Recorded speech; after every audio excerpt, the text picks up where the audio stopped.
And welcome to another edition of Primility Primer, our morning reminder of the power of balancing pride and humility as we go about our daily lives. This is episode number 39. I am Jared Morris. And I really enjoy when I'm reading articles or watching TV or having a conversation or whatever I'm doing, and I stumble across some example of primility. I call it primility in the wild, just coming across it when it's not really expected, but they're out there, they're all over the place. And it was once I started finding these examples of primility out there many years ago that I thought maybe there's more to this than just what's up in my head. And I had three of those occurrences this week where I found these examples of primility out in the wild. And it gave me that little light bulb eureka moment that I should bring them to you on a new regular segment of Primility Primer. And so we're going to do that. We're going to try something new, a new segment called Primility in the Wild. I'll do it on Fridays when the opportunity presents itself, when I find these examples. And I want you to help me. So anytime you come across an article, you're in a conversation, or you overhear a conversation or a tweet or whatever, and it reminds you of Primility, send it to me, jerod@primility.com, and it may well end up on one of these episodes of Primility in the Wild. And let me now give you some examples so you can kind of see what I'm talking about. And plus, I think seeing the concept of primility explained from a different point of view through the prism of a different story with a little bit different perspective or spin on it will help us all understand it better. So it's not just my perspective, because it's really all of these different perspectives that color it in and that make it more powerful for everybody. So let me go through these three examples that I found this week, all a little bit different, but all definitely relevant. So the first one is from an article called Clothe Yourself in Humility, You're Not Curing Diseases. And this is an article, it's a short article by Mark Fensky, professor at VCU's Brand Center. And my thanks to Harley David Rubin, who posted this on my Facebook wall earlier this week. He said, here's another great article about the mility part of primility. And so in this article, Mark Fensky is talking to, obviously, potential ad men and ad women, right? People who are going to go into agencies. And the first line of the article is, "Dear students, it is incongruous, I know, for an arrogant prick like myself to urge the value of humbleness on you, but get used to it." Okay, so that's kind of the perspective that this guy is coming from, right? Like, this concept is going to be a little bit foreign for him to explain, and for them to for the students to have explained to them.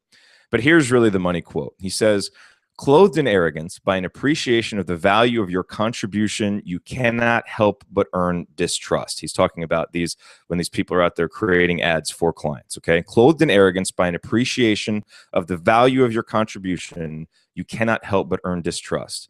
But clothed in a humility that pushes away any sense that what you do is important or difficult or world-changing, even though making good ads is, cannot help but show the client that you see what you do the same way he does, which builds trust." So he's really talking here about the power of humility to help you empathize and earn trust with other people. In this case, a client, but that can really be applied in many different ways. And what I really love about this article is at the very end, he says, "Put on humility, lead with it. It won't change your work, just the look in the eyes of the people you show it to. Next, the value of arrogance." So that's going to be the next article. And I love how in this article where he's talking about humility, he ends it with the value of arrogance. And no, arrogance is not obviously a perfect proxy for the word pride, but it does go to show you this balance of humility, of pride here, of being humble, being arrogant, that he's teaching to his students. So similar, at least in theme and at least in goal, to what we're talking about here at Primility. And by the way, if you want to read these articles, go to primility.com/show/039, and all of the links are right there. The next one comes from the world of sports, and this is an article that Peter King wrote on SI.com called "The Most Indispensable Quarterback." And he's talking about these unassuming but really successful quarterbacks like Joe Flacco and Carson Palmer. They're not the guys that are out there on commercials. They're not the most bombastic of quarterbacks. They don't have the strongest of personalities, yet they're very good leaders. They're very successful. And so Peter King poses this question: is it possible to have a humble swagger? He says it's not that they're lacking in confidence.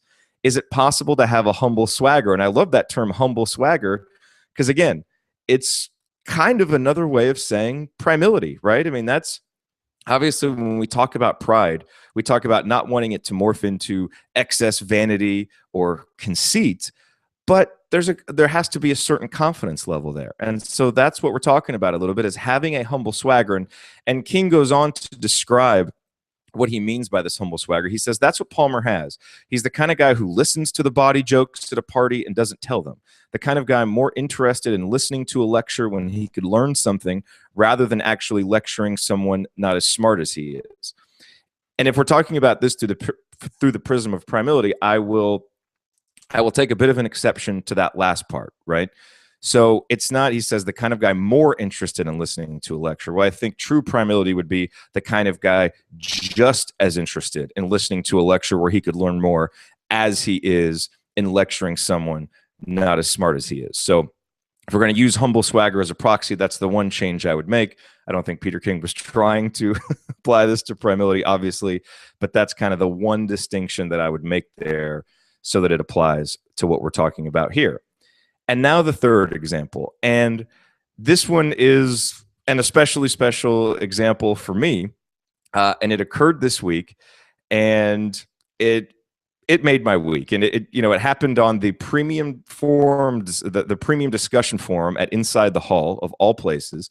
And it was in reference to an interview that I did earlier on the week on another podcast I host called Podcast on the Brink, where I interviewed Cody Zeller, who was a great player at Indiana University a couple of years ago. He's now in the NBA, a member of the Charlotte Hornets. And Cody, for all of his accomplishments, is just an incredibly humble guy. And yet you could tell in the interview that I did with him, very proud of what he achieved, very proud of the legacy that he left at Indiana, disappointed in what has happened since then with some of the guys who have gotten in trouble and kind of tarnished, that the outside view of Indiana University basketball a little bit. And so anyway, I did this interview. The interview's linked in the show notes if you want to listen to it. But I was over in the Inside the Hall forum just looking for what, I wanted to see what people had said about the interview, if they had, what stood out to them, if they had comments about what could make it better, that kind of thing. And so I'm going through, and there's this one comment that has 5 different takes from the interview, just kind of 5 random observations. And I get down to the 5th one, and here's what it says. Cody seems to be the epitome of Primility, which Jerod could tell you a lot more about. Essentially, he takes pride and satisfaction in his accomplishments and those of his team, but he also maintains his humility in that he doesn't think he's better than anyone else and truly seems to appreciate all the kind words and acknowledgments he receives from IU fans and friends he has never met or he has met over the years. Just a great guy who played on a team full of great guys. That was posted by Hoosier Fan 76. As I said, it made my week seeing that in there, because it was this crazy convergence of worlds, right? I host this other show, The Assembly Call. Because I host that show, I was presented with the opportunity to host Podcast on the Brink, which has given me the opportunity to interview a lot of important people in and around Indiana basketball. And now because of that, the ideas of Primeility have been exposed to this new audience of Indiana basketball fans, and now they're being talked about in this forum about Indiana basketball. I was not expecting it. It blew my mind.